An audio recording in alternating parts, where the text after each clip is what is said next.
When you consider the considerable challenges we face in the industry today, demographics, population shifts, economic drivers, political instability, in certain areas, environmental issues and disruptive technology, how important is it for leaders to set a clear vision for their organisations and communicate that from the top down? Jeremy, if I could start with you. I think it's absolutely crucial, probably the most important thing, that those working in an organisation know exactly where they're meant to be going. And it's obviously incumbent upon the leadership to express that. Not necessarily the individual's view, but the collective view of the organisation, that someone needs to articulate it, and it falls to the job of the leader.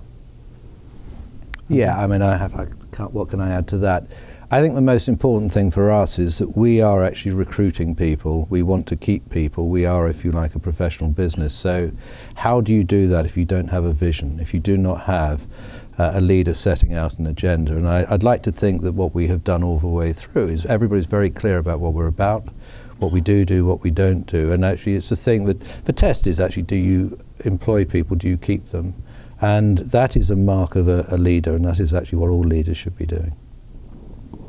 Vision is essential. What's interesting, I think, in today's and tomorrow's market is the source of vision is way more eclectic, perhaps, than it used to be. But when it comes to the leader's communication of that, I agree, it needs to be solid, clear, well communicated, and absolutely essential for everybody in an organisation to understand, follow, and to align to it.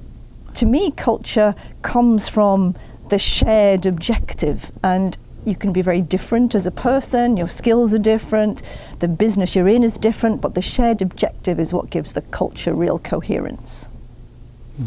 I think culture is something that it's different for each business, as Rosemary says, but it's the thing that binds people together. And I think that the thing about culture is that if the leadership does not embrace that culture, then you've got a problem. So culture is very important. We're a partnership culture. It's different perhaps to a corporate culture. So we behave in slightly different ways. But as far as I'm concerned, culture is the responsibility of leadership to endure it. People will always tend to move towards it. And I think that's the important thing. Culture is something that basically gives it's your external image, and people actually see culture as being the business. Actually, what do you think Stratton Parker brings as a culture to the work that's being done and the people? And I think that if you've got the right culture, it's powerful.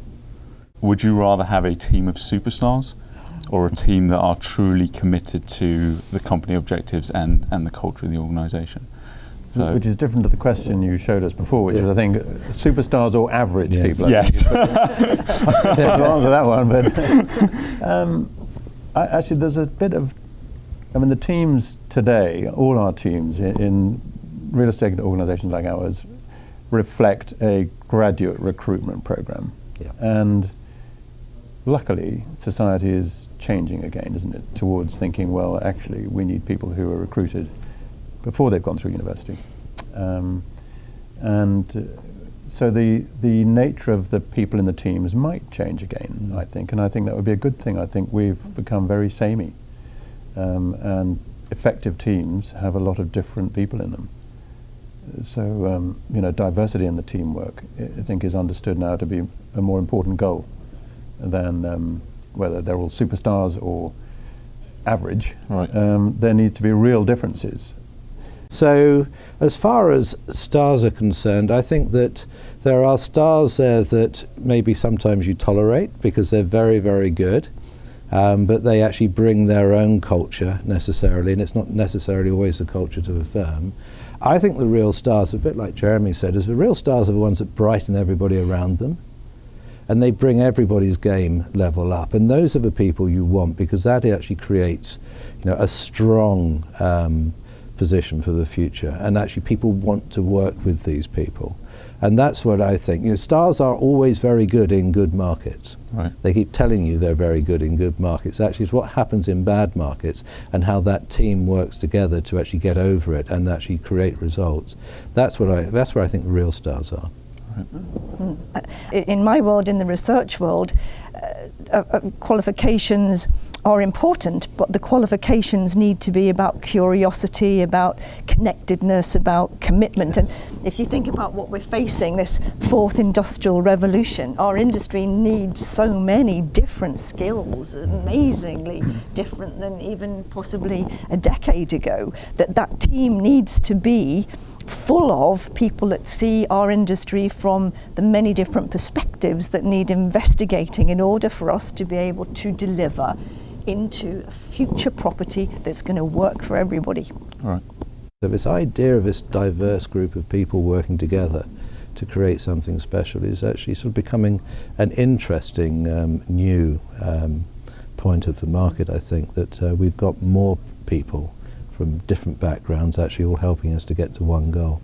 In a data-driven world, how important is analysis versus intuition in decision-making these days?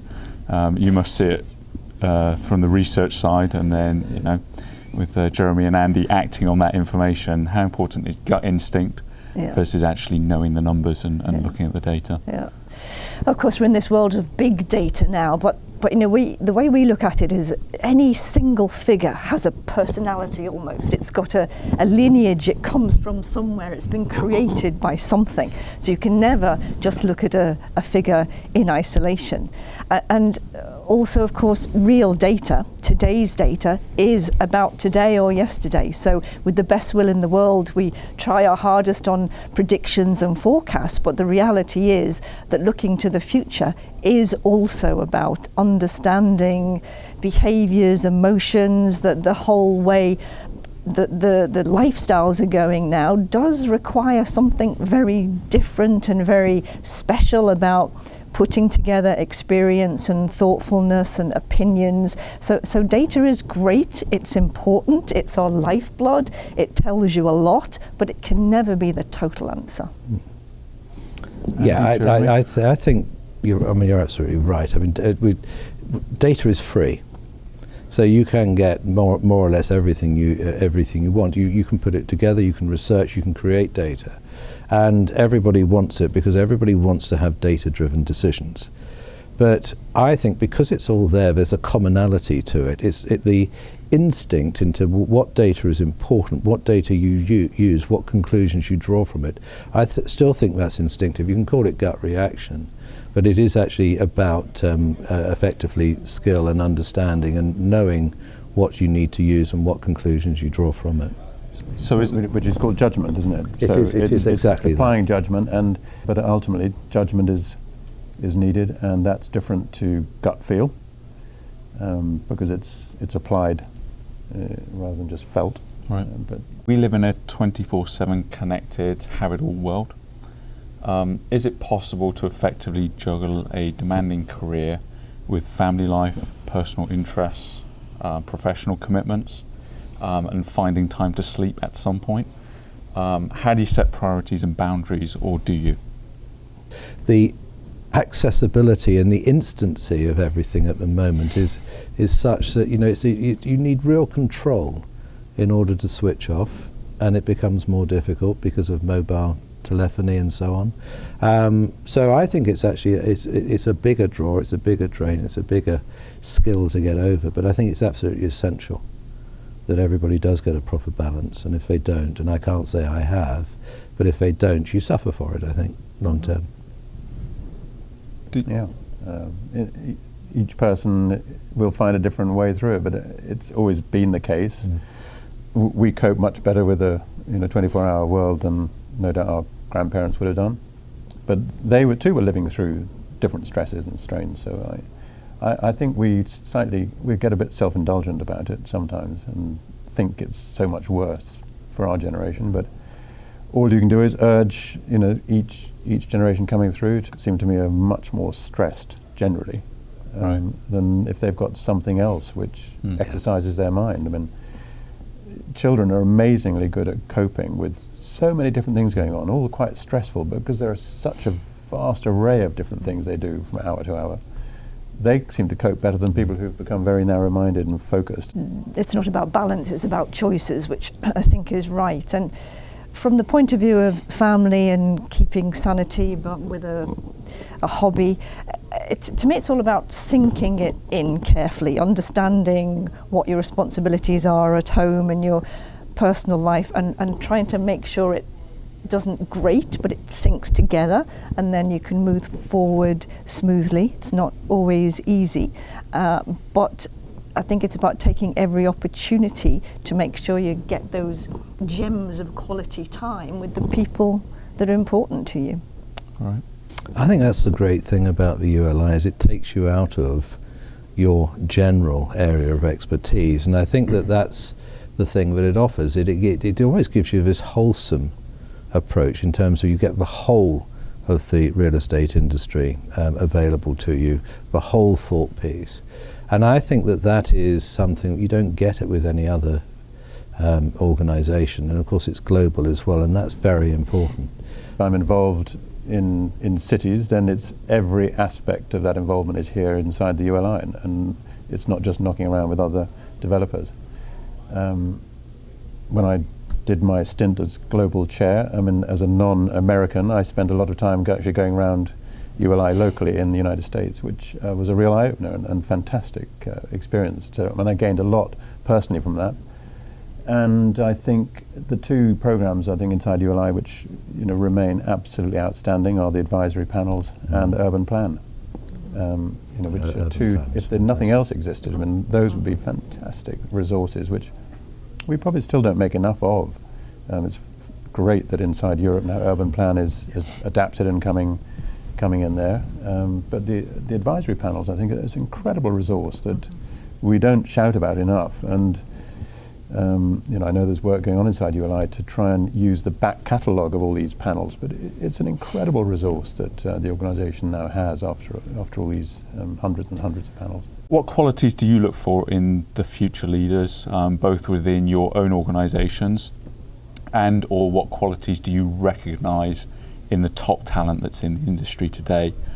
I have to find a successor, and I think the most important thing is finding leadership which actually is there for the future, rather than trying to mould somebody into your own sort of in your own path, so they just take over and become you. I think leadership is about being capable of actually setting a vision. Going back to the very first question of the leadership, so the people that you want as leaders are ones that not only can set a vision but can actually then deliver it, can take people along that journey with them. And so you need to find that people, one, are committed and involved, and are actually broad enough in terms of their mindset to be able to engage the whole business rather than just the bit that they're involved with. All good leaders tend to actually embrace some sort of external role. Leading by example is probably the most important attribute, that actually people watch and observe, don't they? Yeah. And you almost don't need to say anything, and you can still be a good leader. And able to just trying to find an exemplar is really important. I think compassion is an interesting word. It was featured in a radio program I heard the other day. Compassion, the derivation is suffer with. An ability to understand the other side, others, the perspective from outside, whether it's in your organisation or outside it, is really important.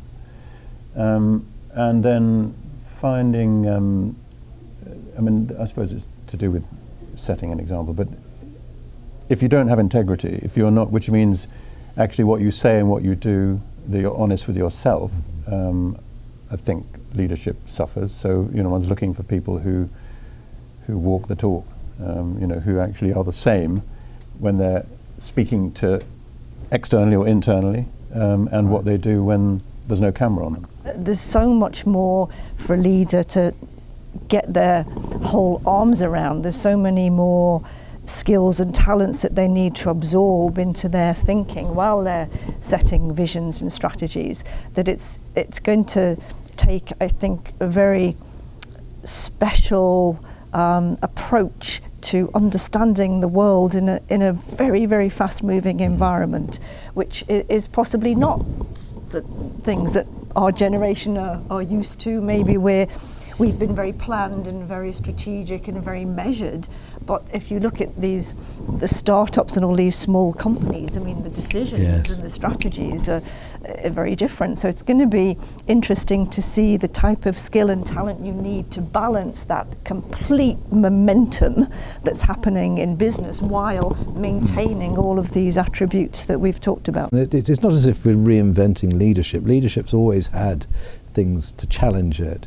But we've got something now where you may actually be challenging culture with technology, actually recognizing that you've got to develop in a certain route, but taking people with that, and some of them will resist it. Yep. And it's always this thing about accepting change. And if you can accept change, then you can lead change, and I think you'll be successful. I think reassurance in leadership is important. So that you're there to reassure as much as anything else. Early on in my career, I was given a piece of advice which I think is timeless, and it's very simple, and it is always hire heroes. Whatever level of recruitment that you're looking at, make sure that you're seeking out and attracting skills that are better than yours, that are going to evolve and that are going to really help the company, whatever situation you're in, shine. So it is all about never compromising on talent. Excellent. Andy? What can I add to that? That's fantastic. I think that the most important thing is to make sure that you use the resources around you. Leadership is not down to one person, one thing, and to make sure that you've got the right resources around you to help you to deliver the level of leadership and the vision that you set out. I think if you're a younger person, you have better ideas, generally, but don't often have the means to express them or have them taken as seriously. So being bold enough to keep pushing your ideas is really, really important.